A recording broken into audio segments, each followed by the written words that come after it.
What's up, guys? Jacob Davis here with Rockit Courier in San Antonio, Texas, serving Central and South Texas since 2018. So I've had my hands on legal documents for almost 30 years now, 22 years as a public servant.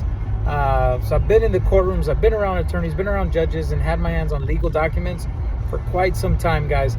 So here's the thing. How do you serve a bank? How do you serve a bank executive? Somebody that's identified in a document to be served, subpoena, or whatever it may be.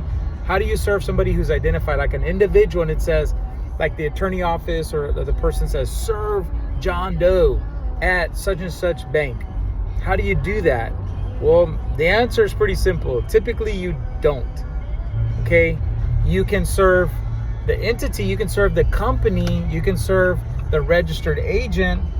I mean, you could serve an individual that's identified there, but typically most of those big companies or corporations, banks and all of those folks have somebody identified as what's called a registered agent to receive documents, to receive legal matters on behalf of every individual with the company.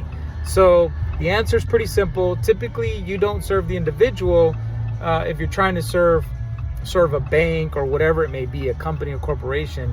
You serve the registered agent.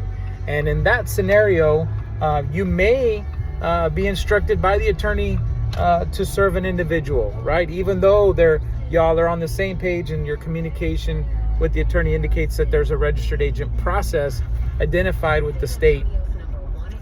The attorney's office may say, so what? At this point, I want you to serve this individual. Well, now you have a choice to make, because the attorney's going to pay you or not pay you. So you can either receive those documents or refuse them, because if that service of process is challenged, it's going to be invalid, more likely.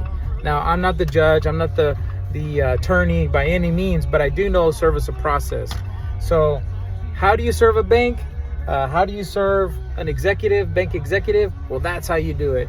Have an amazing day, guys. Once again, Jacob Davis at Rockit Courier.